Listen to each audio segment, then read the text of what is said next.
Ce matin, c'est une succession de petits problèmes qui a causé les retards et les pannes. D'abord, on a eu un problème d'aiguillage qui a forcé l'interruption du service entre 5h30 et 7h. Une fois que le service a pu reprendre, on a décidé de déployer un nombre limité de voitures, parmi elles des voitures simples plutôt que des voitures doubles. Évidemment, ça a ralenti la cadence de service. Il y a également eu un arrêt de service à l'île des Sœurs. On a dû donc vider un train complet pour pouvoir faire des opérations. En plus de cette série d'événements, les usagers qui avaient à emprunter le REM hier soir ont été confrontés à une première interruption de service en raison d'une panne de courant.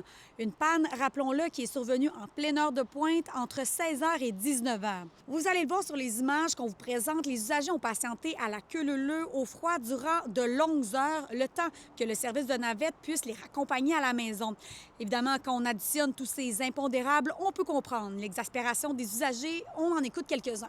Pour être honnête, là, il y a toujours des arrêts, le monde est frustré. Qui dit que dans 5 minutes, ça va pas briser là, puis on va revenir ici, comme des cons. Votre plus grand souhait, ce serait quoi?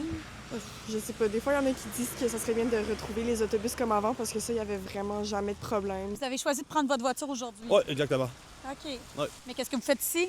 Je suis venu parce qu'il fallait que je vienne chercher un ami, parce qu'exactement, lui, il prend le REM. C'est poche un petit peu, mais bon, on s'habitue. On s'habitue. Ouais, on s'habitue des conséquences de la navette et tout. Allez-y, allez-y, Ouais. vous allez manquer Ouais, de fil. merci. Le REM transporte à lui seul entre 600 et 700 personnes, alors qu'un autobus transporte une cinquantaine de personnes seulement. Faites le calcul, ça prend beaucoup d'autobus sur le réseau pour pouvoir répondre à la demande, surtout en période de pointe lorsque les conditions climatiques sont difficiles. La file est tellement longue, on dirait qu'il n'y a pas de fin. C'est trop plein les navettes. Ah, ben il y a la navette, mais elle est trop pleine.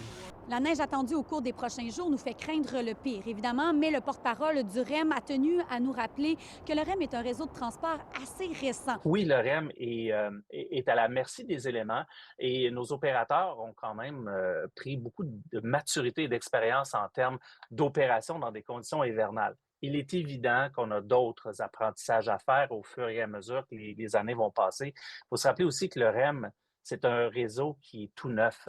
Durant le mois de janvier 2023, on note une vingtaine d'interruptions de service de plus de 20 minutes, alors que cette année, pour la même période, on parle plutôt de 9 interruptions de service. On peut dire qu'on est sur la bonne voie.